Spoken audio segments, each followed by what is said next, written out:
Кыргызстанда акыркы жылдары энергетика кризистик абалга кептелгени боюнча байма-бай коңгуроого калып келет. Буга соңку мезгилдери токтогул суу сактагычындагы суунун көлөмү азайып, кооптуу чекке жеткен себеп. Буга улай энергетикалык инфраструктуралык объектилердин көбү өткөн кылымдын ортосунда курулуп, эскилиги жеткен. Ал эми жумуштун көлөмү жыл сайын өсүүдө. Энергетика министринин айтымында электр энергиясына болгон суроо талапка жооп берип, калкты үзгүлтүксүз камсыз кылуу үчүн инфраструктураны акырындык менен модернизациялоо зарыл. Бизге мощность керек үчүн быйыл мына азыр Кудай буйрса бардык процедуралар толугу менен бүтсө июндун ичинде Камбарата берди баштайын деген ниеттерибиз бар. Каражатыбыз, мүмкүнчүлүгүбүз да бар.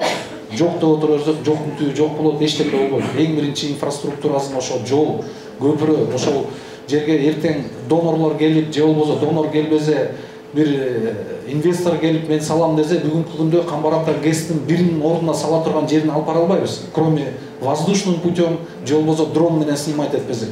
Ошон үчүн ал жагында мына бүгүнкү күндө жумуштар толугу менен иш жүрөт. Энергетика тармагындагы масштабтуу реформалар биринчи кезекте өлкөдөгү карапайым калктын ыңгайлуулугун камсыздоого жана жашоо сапатын жакшыртууга багытталган. Жыл башынан бери жөлөк пул алган аз камсыз болгон үй-бүлөлөр үчүн электр энергиясынын тарифи 1 киловатт саатына 50 тыйынга чейин төмөндөтүлгөн. Мындай чечим даректүү социалдык колдоо көрсөтүү максатында кабыл алынган. Тиешелүү жарлыкка президент былтыр декабрда кол койгон. Жалпысынан 110.518 үй-бүлө электр энергиясына жеңилдетилген тариф менен төлөйт. Энергетика министри Доскулбек Мурзаев чексиз тарифи киргизилүүсүнүн ыктымалдыгын айтат. Биз сунуштап аткан безлимит, мисалы кээ бирлер бар. Мисалы бирөөгө 5 сом акча эмес, бирөөгө 77 тыйын акча. Анан кээ бир кишилер айтат да, мне неограниченное количество я готов платить 5 сом 4 тыйындан мен төлөйм, мага каалагандай бергиле десе, кроме целей майнинга, только на отопление и на хознужду болсо биз беребиз.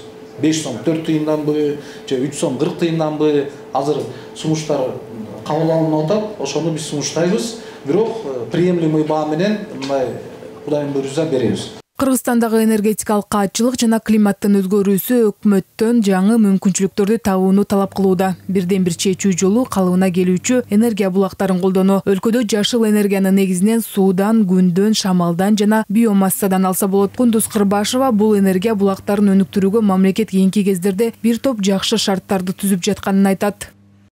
Жашыл экономика, жашыл энергия, таза энергия алуу багытында алгылыктуу иштер былтыртадан бери аябай жакшы старт алды.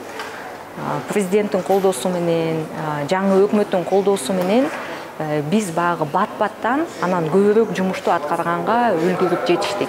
Биздин проект 2017 жылы башталган. Бирок акыркы аябай катуу иштеп, жылып иштеп баштаганыбыз ушул 1 жылдан бери болуп атат. Ошол эле жанагы кошумча салыктан бошотуу, жер салыгынан дагы бошотуу боюнча азыр маселелер каралып атат. Өкмөт өткөн жылдын декабрь айында калктын социалдык жактан аярлуу катмарына тарифтерди 50 тыйынга чейин түшүрүп, тоолуу аймактардагылардан 700 киловатт саатка чейин колдонуу деген чектөөнү алып салган. Энергетика тармагындагы адис Жаныбек Оморов бул саясатка дагы өзгөртүүлөрдү киргизип, дүйнөлүк энергетика базарына ылайыктап бааларды калктын социалдык абалына карата коюш керек деген оюн билдирди. Электр энергияны ар бир мамлекет өзүнүн баасы болот. Анан баасы бүт кардарларга бирдей болбойт. Ал жанагы жардамга муктаж болгон үй-бүлөлөр болот. Биз ошону көп айтып атабыз дагы. Ошонун артынан түшүнбөстүк менен бүт кардарларды субсидияга отургузуп, электр энергиялар компанияларды баягы банкрот кылып атабыз. Ошон үчүн биз муну бөлүп карашыбыз керек. Мисалы, жанагы муктаж болгон үй-бүлөлөр булар көп энергияны пайдаланбайт. Алар чакан квартираларда турушат. Мындай бир ченемдүү гана электр энергия керек аларга. Ошону жардам берип, 70 тыйындан болобу, 50 тыйындан болобу азыркы тариф менен берип, калган кардарлар бүт толук баасын төлөш керек. Өлкөнүн жалпы гидроэнергетикалык мүмкүнчүлүгү 142,5 миллиард киловатт саат. Кыргызстан көз карандысыз мамлекеттердин шериктештиги өлкөлөрүнүн ичинен Орусия менен Тажикстандан кийинки 3-чү орунда турат. Бирок энергетикалык мүмкүнчүлүгүнүн 10% гана өздөштүрүп келет. Мындан улам Кыргызстан энергиянын жаңы булактарын өздөштүрүүнү тездетүүгө киришти. Өкмөт бул багытта негизинен майда дарыяларга кичи ГЭСтерди куруп, өлкөнүн суу ресурстарын колдонуу мүмкүнчүлүгүн арттырууга көп көңүл бурууда. Мырзайым Жолдошбекова, Адилет Марсбеков, 5-канал.